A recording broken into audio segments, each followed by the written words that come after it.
Champions ট্রফির জন্য আনুষ্ঠানিক সূচি ঘোষণা করেছে আইসিসি। দুবাইয়ে ২০ ফেব্রুয়ারি ভারতের বিপক্ষে ম্যাচের পর রাওয়ালপিন্ডিতে বাংলাদেশের প্রতিপক্ষ নিউজিল্যান্ড এবং স্বাগতিক পাকিস্তান। করাচিতে ১৯ ফেব্রুয়ারি উদ্বোধনী ম্যাচে নিউজিল্যান্ডের বিপক্ষে মাঠে নামবে পাকিস্তান। পরদিন দুবাইয়ে ভারতের বিপক্ষে ম্যাচ দিয়ে মিশন শুরু করবে বাংলাদেশ। এরপর ২৪ ফেব্রুয়ারি নিউজিল্যান্ড এবং ২৭ ফেব্রুয়ারি স্বাগতিক পাকিস্তানের মুখোমুখি হবে লাল সবুজের দল।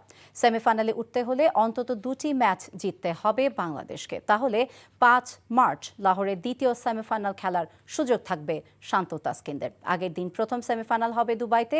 ভারত ফাইনাল কোয়ালিফাই করতে পারলে শিরোপার লড়াইটা হবে সেখানে, আর তা না হলে ৯ মার্চের ফাইনাল অনুষ্ঠিত হবে লাহোরে।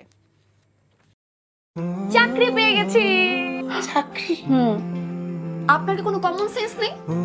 আপনি একটা মানুষের বাসায় ঢুকে পড়ছেন কিভাবে? বাসায় প্রবেশের কি নিষেধ আছে নাকি? এই অসময়ে ছাদে আসার কারণ কি? নতুন করে কারো প্রেমে পড়লেন নাকি?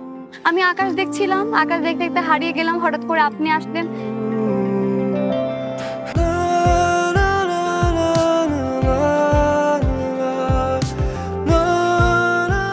তুমি এখানে কেন?